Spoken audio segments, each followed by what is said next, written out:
Hey Nerfers, I'm Jay, and I'm here with the Nerf Vampire himself, Lord Draconical. And after a lot of technical difficulties, I think we're actually getting this working. So we'll see if it actually is able to happen now. So let's dive right in with the questions. I've got the stream going in the background here. There's definitely a bit of a delay, but all right, cool, it's working. So let's dive right in then with the questions. Let's hear the Lord Draconical origin story. How did you first get into Nerf? Alright, so once upon a time when Hasbro visited Transylvania, a lot of dark mystical things happened.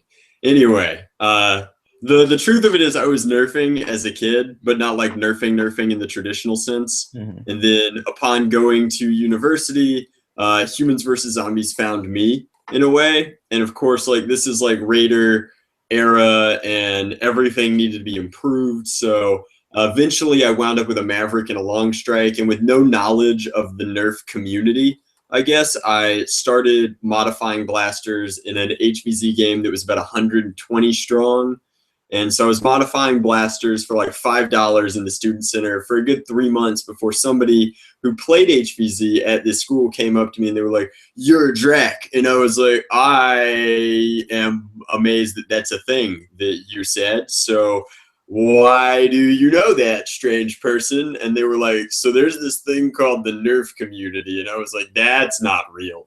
And it turned out that it was. I ended up rooming with this person. He goes by EOC Dragon on the forums. He's just an overall awesome guy. And so like that was my big intro into like Nerf modding. But like my experience nerfing goes back to like long shots and fireflies and mavericks as a kid.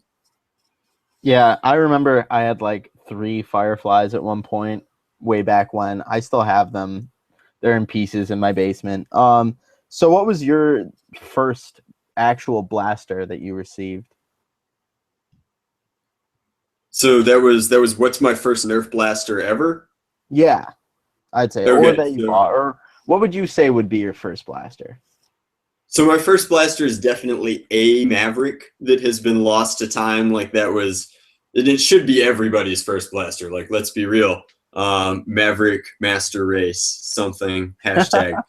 Um, but yeah, you don't hear that one much anymore. No. But the first Nerf gun that I remember like tangibly owning, paying for, enjoying was a midnight blue Nerf Firefly, which I used for a long time as a kid and then put away as we all do, set aside childish things. And then upon my return, I ended up using it in the mod guide for the Firefly way back when. And then more recently, I eventually decided that it was time for greater things for the Firefly Rev 8. So I chopped it up and used it as the stock and battery housing for the Night Fury. So it lives on. All right. Give me like 3 seconds. I've lost my questions. They're not popping up Okay. for some reason. Uh, Cool. Because I technology. mean, if that wasn't the last thing to go wrong, then like I don't This know is what is. I. It's just been a nightmare trying to get everything figured out today. I haven't had that much of a problem before, but for some reason today everything just wanted to go wrong. All right. So Well, there's this thing about vampires and technology. It's technical. We won't get into it, but we don't agree. So so you've been nerfing and modifying for a long time. Out of all the mods that you've done, what would you say is your magnum opus, your crowning achievement?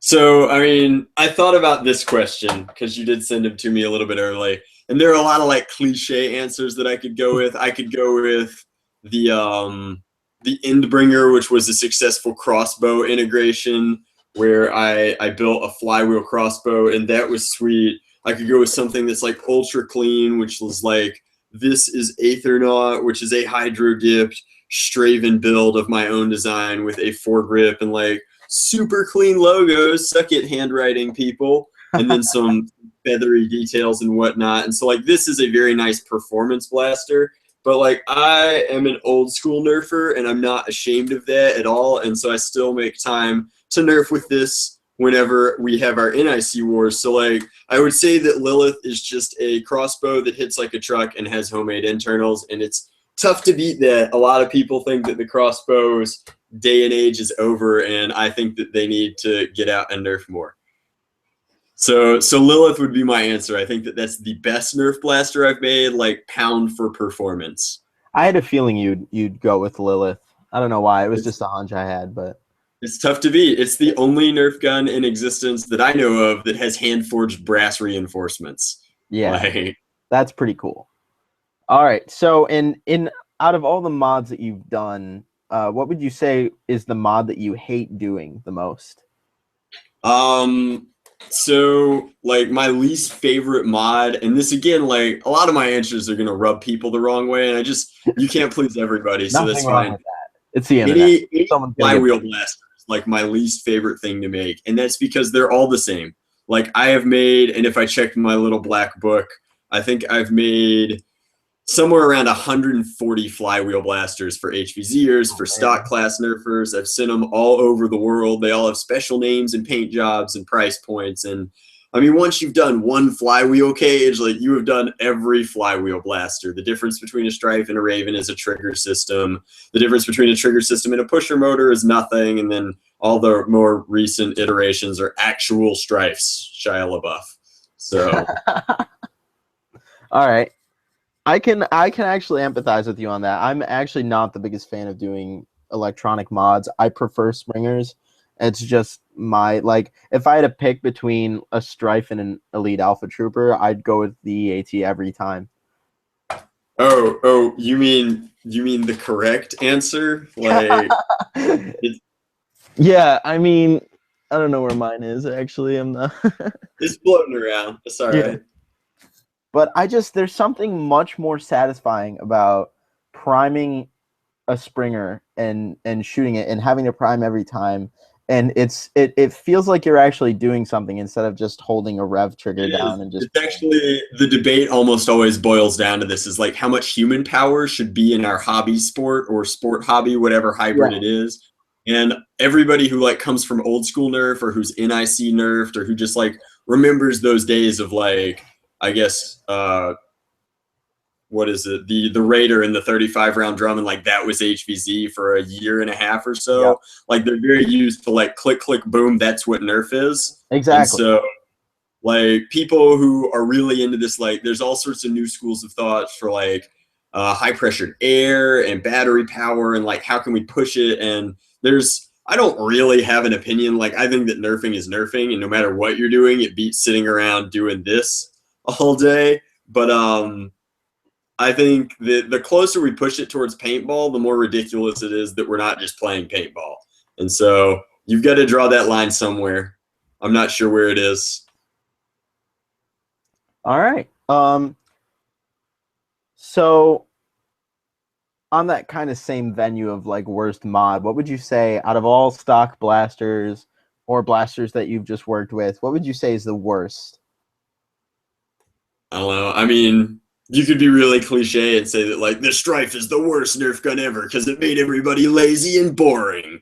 But that's not true. Like the Strife is a sweet platform and has enabled a lot of really cool people to do a lot of really cool stuff. So like the Strife is fine. I think that the worst stock blaster, like I'd love to go vintage, but if I went vintage, half the people watching wouldn't know. Like if I said the Stinging Scarab is the worst Nerf blaster of all time, like who cares? In recent memory, the Centurion's pretty bad. And like I've gone to the drawing board with Hasbro personally about it, and they're like, we fixed it. And I'm like, no. You tried. Have you seen Rob Lair's stress test video of the Centurion? I have. I actually just had Rob down in Atlanta hanging out with me for 3 days, and so many conversations about truck nuts were had. I didn't even know what those were. Like I had no idea what that sorcery was until. You've never heard of truck nuts? No, which is amazing. Like living in Georgia, I have a lot of friends with trucks. Wow. Just nobody ever thought like. None of my friends are of the persuasion that like my truck will be way better if it has balls on it. So that was new for me.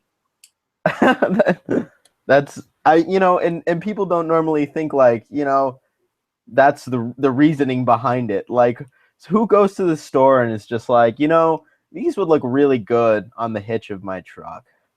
They would Like, I'm just also complete confused the as to why look. they have to be made of like sheer lead. That confuses me. Like I think of them immediately and I'm like, oh, this is like a party gag thing, right? Like, why Yeah. aren't these made of like silicon? But no, apparently they weigh like 4 pounds. Oh, truck nuts. I can't believe that you've never like living in the South. You would think that they'd be all over, and I've that seen could just be a lots of stereotype of just like, me I guess because I do too much city slicking. I don't yeah. know, but I've seen trucks with Confederate flags on them and flying behind them. In fact, I've seen probably every flavor of Confederate flag the internet has memed in Good my time lord. here, and like I've even seen the rare and elusive Confederate bikini, and I've never seen the truck nuts. So Yikes. different strokes. Definitely. All right, so moving on, what out of all the stock blasters, what would you say is the best? And this is purely Um, subjective. it's not purely subjective. The Elite Alpha Trooper is the best blaster. All right, Period. I lied. It's not subjective, and you're right. You're exactly like obviously, but no, I mean it's hard to again just like when my timeline looks like the Raider is the best blaster for humans versus zombies because of the drum and slam fire. Into there's this thing called the Alpha Trooper, which was awesome. Into Orange Modworks kit for the Alpha Trooper, which was incredible. Into Stampede, which we could overvolt, which was even better. And then Hasbro's like, let's make all of that obsolete. Remember that platform that used box magazines, loaded from the bottom, had the most comfortable handle and slam fire? We made it better. And like it's hard to beat. It's also like a matter of price point. Like people want to say that all of these blasters are the best, but I think that if you want to level them by like their dollar entry point, the Elite Alpha Trooper costs $20, comes with a 12 round clip, and is just a perfect blaster. I think that it's like there's no garbage attached to it, so Hasbro could price it where it needed to be. Like Mhm. Recons for a while cost more than that because they came with a ton of garbage. Yeah, The Strike cost the same amount, but then you have to add batteries and do some work on it before it's like HVZ ready. yeah. The Modulus is a travesty at $50. Like, what are you doing with your life? And then even the Rampage retailed at 30, 35 for a while, and then everything above that is crazy. So like for anybody who wants to get into Nerf, a $20 you are ready to go out of the box is hard to beat. So I think that the Elite Alpha Trooper wins in many categories. All right, nice, excellent answer. Now there are definitely some new lines coming out, and I'm sure you have some thoughts on those lines. So let's start with the rival line. What are your thoughts on that?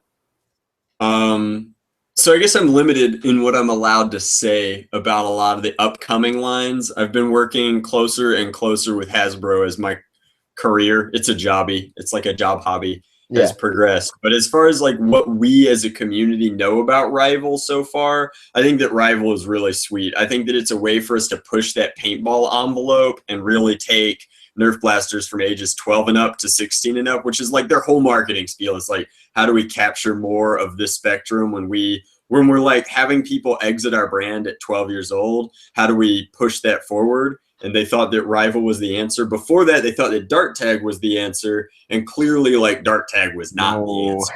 no, it was not. So, I mean, Dart Tag is still retailed in like some of the developing nations, I guess. Developing is the wrong word for any nation at this point, but like they do a lot of Dart Tag in Malaysia and such, where like they don't have as wide a shelf. Like Nerf there doesn't have shelf space, whereas here it's a whole aisle. So that's what I mean when I say like developing. No offense to anybody in like the brick countries, but the uh the rival line is sweet. Like taking it to another level, really giving us a more durable, long-lasting kind of ammunition. That's also just like really accurate is cool. And I think that there's a lot of stuff coming up in the rival line that the community is going to be really excited about.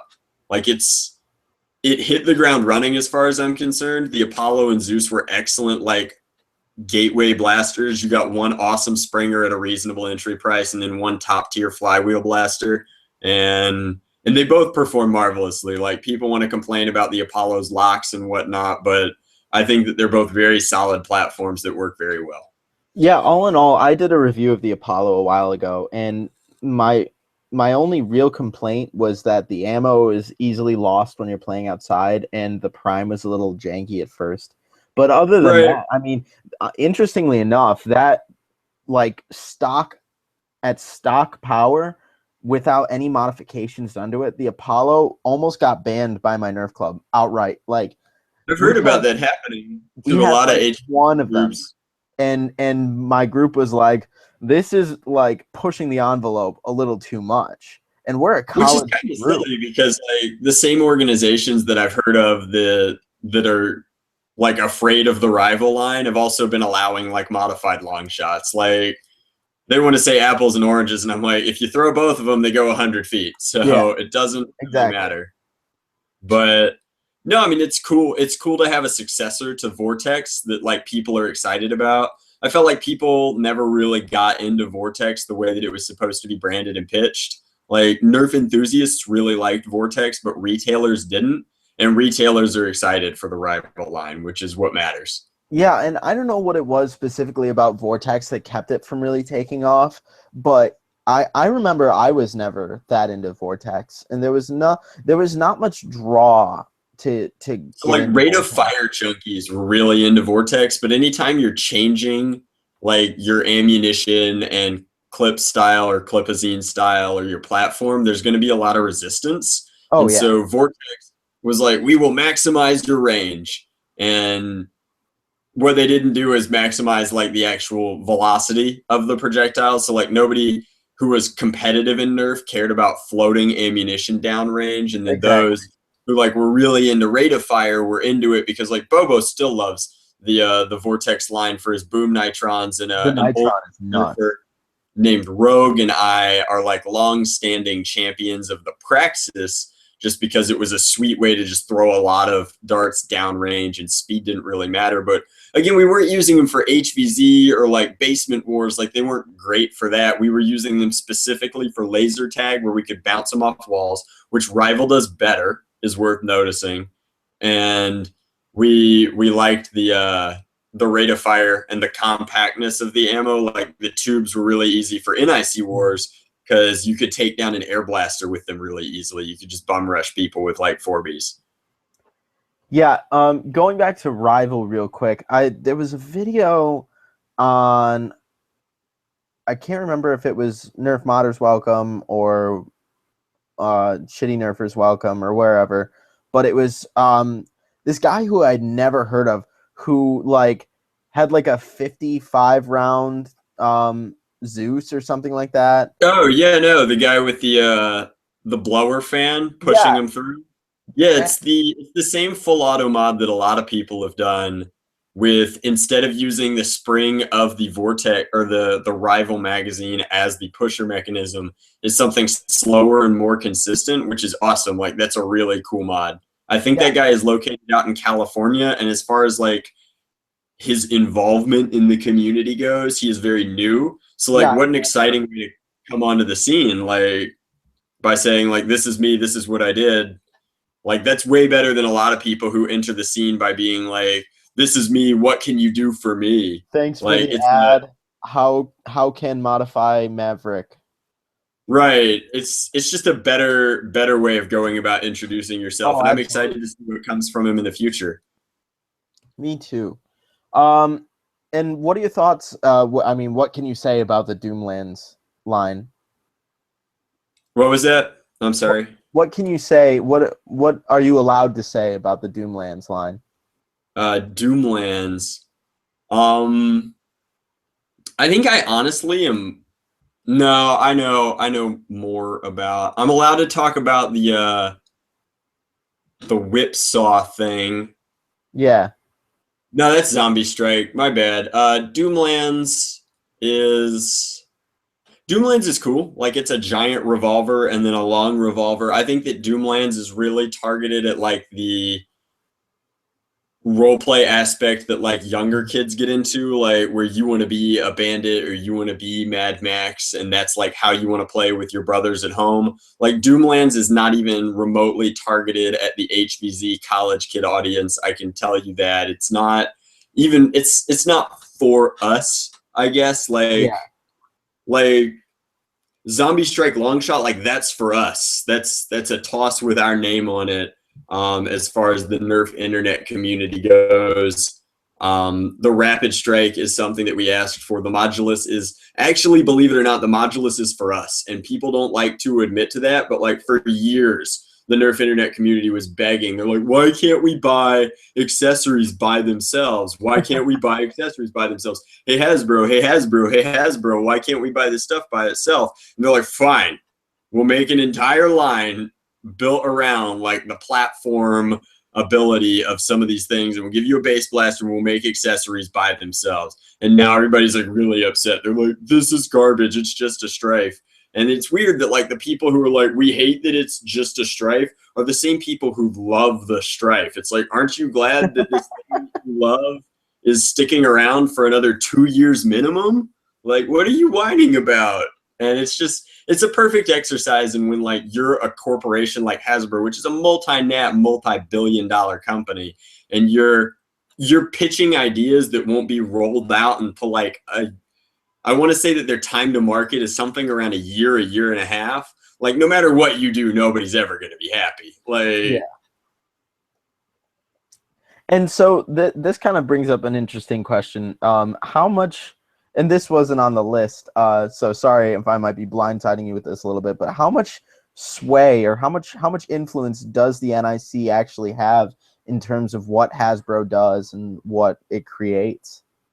Next to nothing, I guess. Like in terms of we are such a tiny percent of their market. Like we are, to be fair, like we're the only people who went out and bought 9 Night Finders. So like, but for every one of us that buys 9 Night Finders, there are 5,000 people who bought a single Night Finder, or parents who bought Night Finders or whatever. So their focus from my interaction with them is always like, what'll make our target demographic, which is children, predominantly male, happy. And then after that, like what'll make our retailers happy. So like it goes, what'll make a 12-year-old boy who lives in Ohio happy. And then immediately after that, like what's going to make Target and Walmart and Toys R Us happy.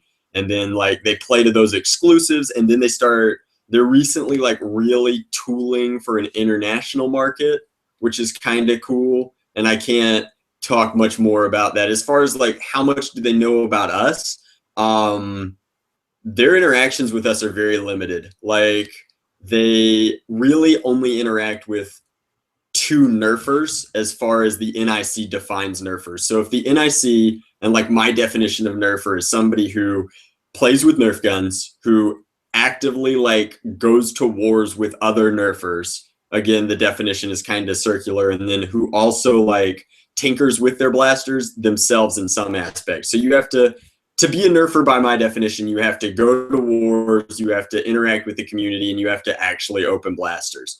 So in that interaction, there are only 2 nerfers that Hasbro talks to, and that's myself and Langley, who runs Nerf Haven. Yeah. And so other than us, they don't really have any hard line to our community. And so Langley and I try and provide what we can, but at the end of the day, we're 2 guys pitching to a multinational company. Like they care what we think, but they don't care what we say.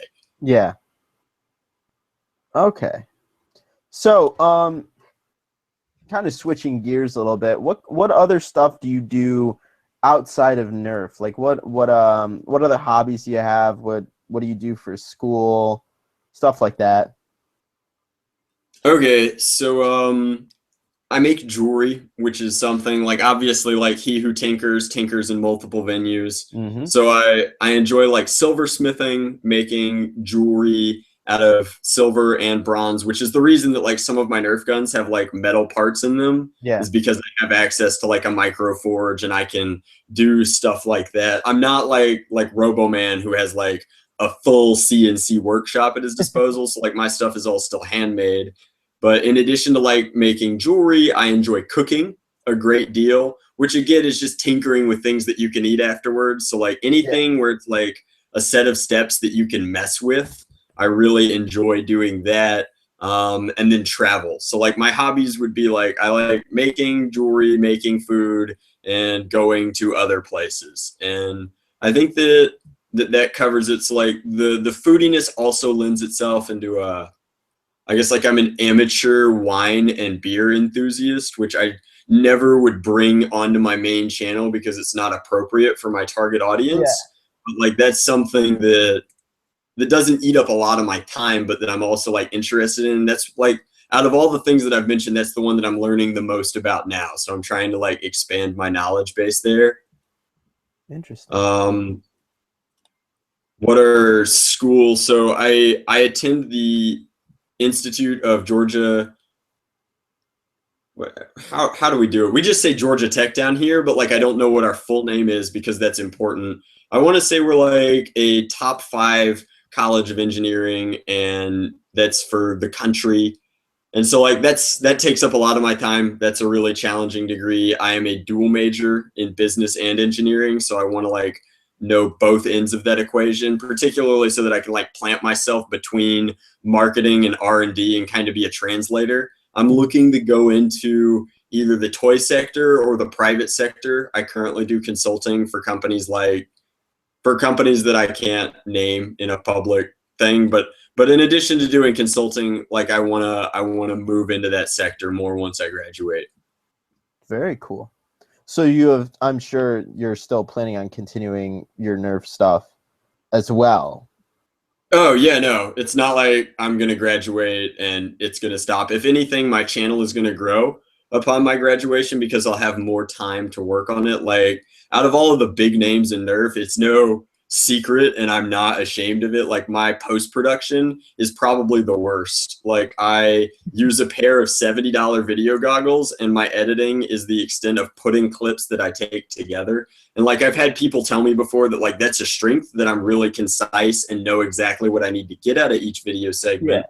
But at the same time, like I am aware that like I'm not dressing up in a wizard costume and adding like explosions and light effects to my videos. Like my channel has always been like a little bit more practical than that, which is the reason that all of the big Nerf channels are entertainment channels and mine is still in the science and technology category, because my channel is like a how-to channel. And so like I would like to get into more post-production. Like I have experience with multimedia.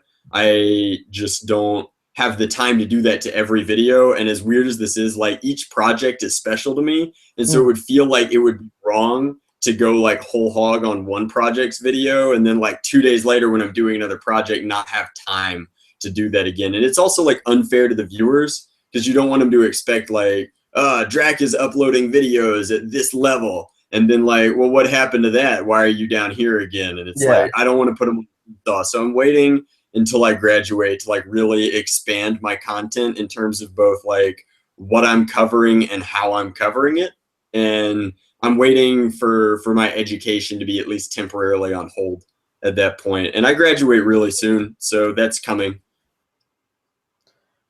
Well, I guess that kind of answers the how did you decide on your video style question. Yeah, no, I didn't have a lot of money and video goggles were cheap. And I mean, the whole setup of like, there are a lot of people who their barrier to doing things. I like the Shia LaBeouf video where he's like, just do it. I love that. I love that. It's good. I watch it before exams, but a lot of people think like I can't be a Nerf channel or I can't be a cooking channel. And it's not just like this hobby, it's everybody. People like to look for excuses, and like their big excuse a lot of times is like, oh, well, people who make videos have like a $3,000 lighting setup and an editing computer that costs $4,000 and a DSLR camera that shoots in 1080p or whatever, or 4K cameras or what have you. And like at the end of the day, like I really like that my content stands on the merits of the content itself. Like it's not about how flashy or entertaining it is. It's about like, this is a video about how to make this better, and that's all it's out to do. And I think that when I started my channel, I was using a $40 handy cam, and then I eventually bought the video goggles, and I just upgraded my video goggles one more time to a 1080p model, which is now very affordable at like $90. Mm-hmm. And so I think that like that's the biggest message to like my video style, is that you don't have to have fancy anything to make content that's worthwhile. Yeah. I remember I started out on using my webcam, and all of my content was backwards. Oh, that's cool. I like the mirrored thing. Like that's just a Yeah. fun fact. Also, I use the YouTube video editor for everything. It's free. All of my processing is done in the cloud, and it's much better than it used to be. It was really bad in 2011, but it's better now. I still use iMovie. Like that's the only editing software I have on. I use a Mac, so iMovie is the equivalent of like Windows Movie Maker. It's their free video editor, right? yeah. Except it's better than Windows. Oh, I'm sure it's better. No, I mean the YouTube video editor is probably comparable to both of them, I'd say. Yeah.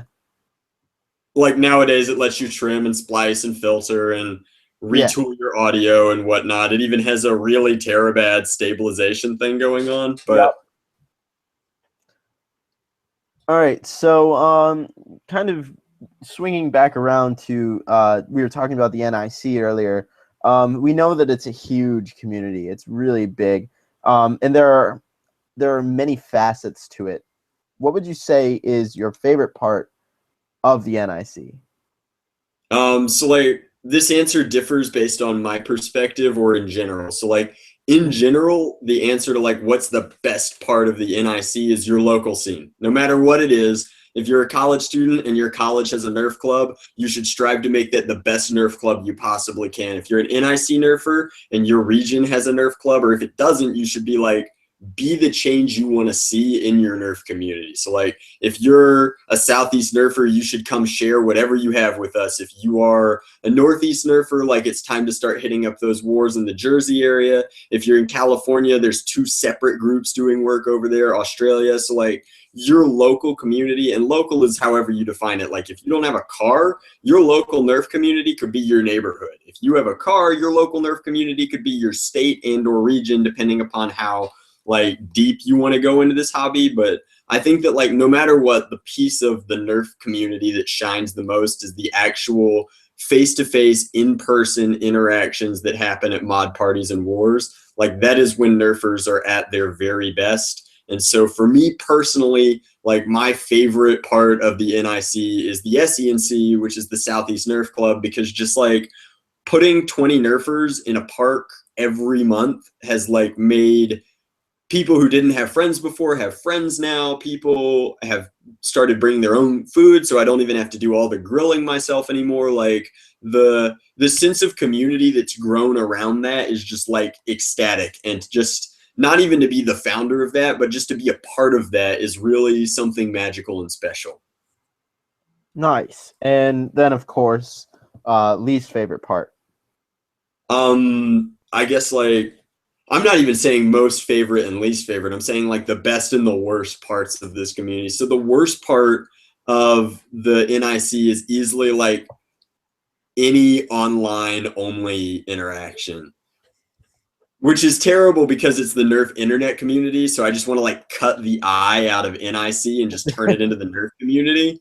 But I mean, you see so much venom and poison being tossed around from like people who think that they're better than other Nerfers for frequently the most ridiculous reasons. Like, I'm better than you because I've been here longer. No, you're not. That's crazy. You're like, I'm better than you because I've made blah, blah, blah, and you use trust fires or springers or flywheels. Like the sheer amount of like cattiness that gets into these internet communities really strips a lot of people of their like innate humanity. And I think that that's not just like the Nerf internet community, but like people are at their worst when they feel like they have fewer consequences for their words and actions. And that's what the internet has done. Oh yeah.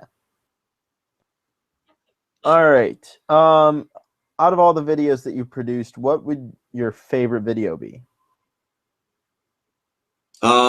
Shoot, I don't want to just hit the repeat button. The Lilith video is awesome because it shows like forged reinforcements and kind of like the whole process for an NIC grade primary. Mm-hmm. And since it's the only NIC grade primary that I use still that like I built myself, it's special to me. Like obviously it's not a secret. Nerfomania builds all of my primaries for NIC Wars, and because of that, I have some very beautiful primaries that I did not personally build. So I can't like share that element of my hobby where I go to NIC Wars, because I'm probably like the most active NIC nerfer in the world. But I don't know. I'm the only nerfer that I see like flying to multiple events every season. But that's not so like sharing that is cool. I also really like my old videos, and I don't have a specific one in mind, but just like any of my old videos are cool because it shares that message of like, this is how terrible I was at this. Like, I have gotten much better. I'm not even going to say good, but I've gotten much better at making prop replica blasters recently. Like, I've made a bunch of Destiny guns that at least look pretty decent and passable and work very well. If you go back, not even to my battle rifle, because that looks okay, but if you go back and look at like my Helsing blasters, like those are terrible. I carved pieces of a recon off and then spray painted it while it was sort of put together, but not really, and taped some stuff off, and it's fragile. It doesn't shoot very hard. The epoxy putty is kind of rough. And I mean, it's a testament to like all of these newer nerfers, because the community is growing exponentially. The majority of our community has been here for less than 2 years. And so it shows them like, if you at any point have looked at my videos and been like, that's awesome, I could never do that, you need to go back 4 years and look at my videos and see just how bad I was, because it's proof that like anybody can do this, and all it takes is practice and tinkering. So like any of my old videos, the Lilith video, and then if I picked a modern one that was like special to me, I haven't launched it yet. The Aethernaut blaster that I showed on stream earlier, like this is going to be a cool video just because it's multifaceted. Oh yeah. And it's one of those things that I'm like waiting to launch until I have the time to like put it together. So I've been nerfing with this for 3 months now, but I haven't shared it with the world yet because the video isn't ready. And that's, I think, so it's hard. It's hard to pick your own content and be like, what's good? Because like in my mind, it's never good enough. Like none of it is ever good enough. It's all like, I want to share this now, so here go these clips. But that's my answer. All right. What advice would you give to people starting their own YouTube channels?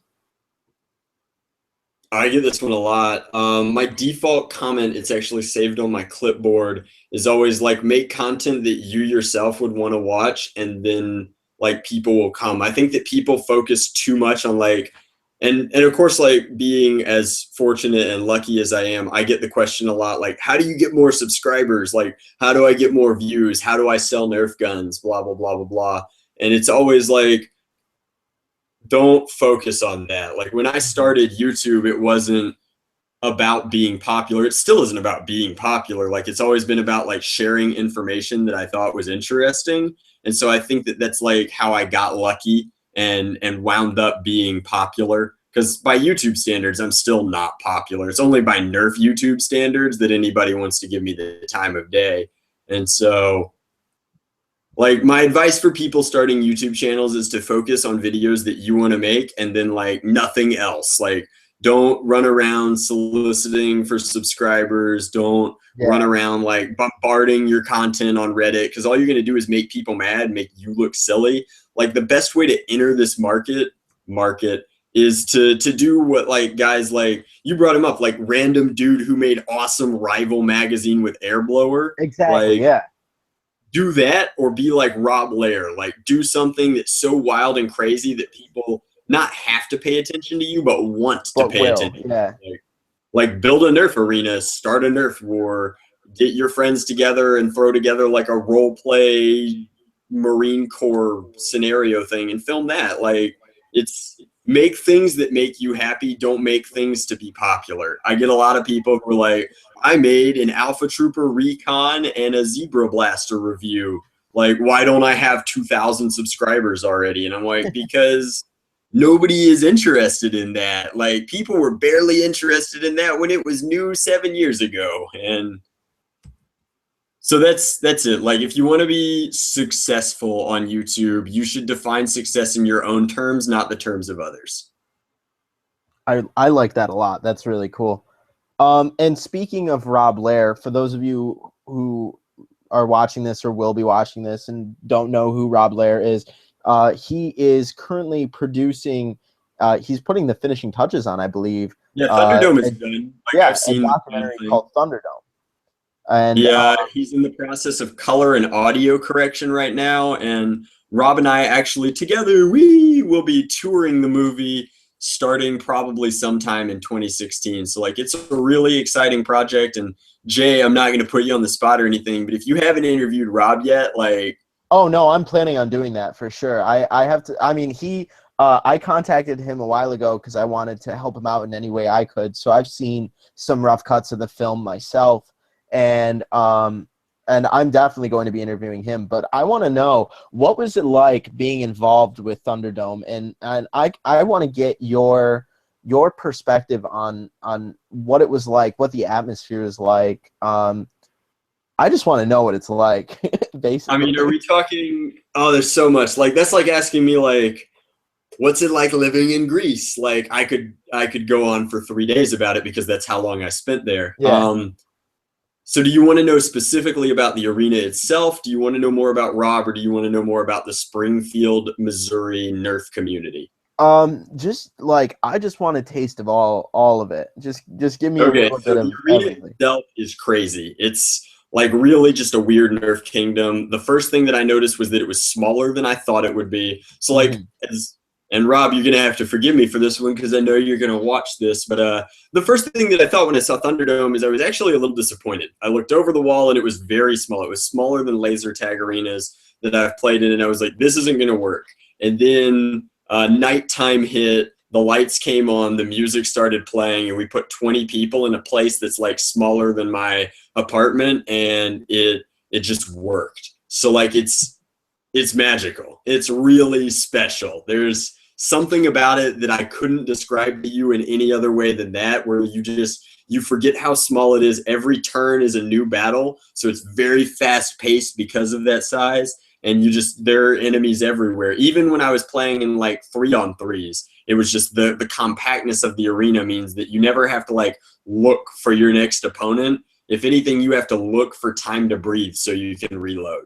And it's just a really cool arena. As far as Rob goes, Rob is a little bit larger than life until you get to know him. You have to like wait for Rob to wind down, I guess. Rob is he's a lot like me, and when you get him in his environment, like if you meet me at a Nerf war, I'm like an 11. And in real life, I vacillate between like a 4 and 5. So like Rob is larger than life off the scale. If you meet him at an HVZ event, he's just like charging forward constantly. He's a very active player. And then at Thunderdome, he's the same way because not only is he playing, he's also organizing and leading all of these people in like a weird pseudo family kind of setting. And then you really like to get to know Rob Lair, you have to spend enough time with Rob Lair for him to get exhausted. And then like you figure out that he's just a dude, and he's still like an awesome dude, but like to get those like really, I guess to truly know anybody, you have to know them in multiple circumstance. So Rob is a very special nerfer and an even more special friend. And I'm privileged that I have gotten to spend enough time with him that I can say that. The Springfield Nerf community is incredible. I can't go into detail about that. If you've ever been a part of an HVZ game where at the end of it, you just like thought it was awesome, then like that's what being in Springfield for HVZ was like. They're all great players. They don't have any real bad apples, and the gameplay was smooth. The moderation was solid. And to say that about a humans versus zombies organization is really saying something, because I've been to a lot of doozies. Nice. And so you said something, you're going to be touring it next year. Any chance you might be able to swing swing by SUNY Fredonia? I know it's a little out of the way, but Talk to Rob. Rob's going to handle the schedule. I'm just going to go yeah. where he tells me. All right. I mean, because I was definitely thinking about asking that, and I truly believe our Nerf Club would really benefit by seeing Oh, I Thunderdome. mean, we'd be happy to shoot you guys up, like in the most polite way possible. Yeah, the it's really, I think the biggest factor for Rob in choosing colleges to show the movie at is like finding colleges that are excited about his message as he is. And Yeah. so like the fit is something that you as a student at your university could like bring to the attention of your public speaking committee or whatever, and like if they reached out to Rob, Rob would snap at the chance. Like I think it's something very doable, but I am not the guy to talk to. All right. Cool. All right. I think we're nearing the end. I have a few top 3 questions for you before Alrighty. we end this interview. And I want to say, by the way, thank you so much for sitting down and taking the time to do this. And No, again, definitely. I'm sorry for all the crap that Google Plus had put us through in order to make this The work. technicalities are less important to me. I should be thanking you because the opportunity to share, I guess, like a little bit more of my thoughts and personality with people is exciting for me because I don't do that on my channel ever, really. Like my channel is very content focused and I had no desire to be YouTube famous, and so the opportunity to like share thoughts that, I mean, this video is very long, and even in my Q&A videos I try and stay pretty technical. So it's a different side of, I guess, my opinions and viewpoints that I think is worth sharing at this point. Like, Well, I'm glad you were able to do it. All right. definitely. So let's kick this off with this is going to be a little bit difficult, I'm sure. Top 3 YouTube videos right now. Like right now, the Shia LaBeouf "Just Do It" video, Okay. obviously that's probably number 1, followed by Bobo Lolo's American Stampede video is always Excellent good choice. on a bad day. And then what else do I like watching? The rest are just music videos. Like that's what's in my favorites playlist, so that doesn't count. I mean, FA24's Eyes of Fire video is not only very good, but also very topical to this interview, so I'll say that. Okay. All right. Top 3 musical artists. Susie and the Banshees, Bauhaus, and Crook Shadows. All right. Top 3 movies. This one's tough. I should have thought about these. Top 3 movies. V for Vendetta. These are not in an order. These are just the top 3 movies. V for Vendetta is really good. Gattaca is one of my favorites. And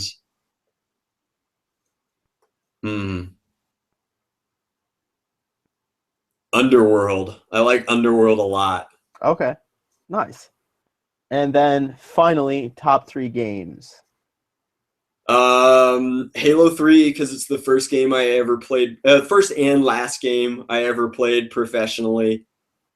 Destiny because I've been playing. It's like my return to gaming. There was a 5-year gap between when I played Halo 3 and then when a friend of mine basically forced a PS4 upon me and told me I had to be part of his fire team. So I've started playing Destiny, and I like it. The engine is solid. They're both Bungie games. And then I guess my favorite game of all time is probably Fire Emblem Sacred Stones. And if anybody wants to fight about whether or not that's the best Fire Emblem game, you can suck it. All right. Well, I think that's everything. Once again, thank you very much for agreeing to do this. And thanks for putting it together. Yeah, no problem. I mean, I'm really actually very excited that I came up with this idea to just try and start interviewing Nerf personalities, because I think you guys all deserve a lot more recognition than you get sometimes. So, and I think people deserve to know what you guys are like more than just what you put out in your content. Some of us are looking for less recognition. We'll see. No, I appreciate it. Like just the venue and the I think it's interesting content. Like I've enjoyed watching. I've only seen Bobo's interview, but I think that it's going to be cool. I had a lot of fun with Bobo's interview. Bobo's just a lot of fun. Like that's all there is to say about that. Like I've spent a lot of time with Bobo, and it's always a pleasure. Rob's interview is exciting. I can't wait to see what else you pull out of your hat. And then eventually we need to do one where you like mirror yourself and you interview yourself, like that would be hilarious. Do something like what Coop did with one of his videos where he was like arguing about something with himself. Well, I mean, that It was makes one of his sense. newer Like, things. he doesn't have anybody else to argue with. All alone down in Florida. Yeah. All right. Well, thank you for the opportunity to everyone who's watching. Thanks for watching. And I think that covers it. You'll see me around the inner space. Yep. And I will see you guys later.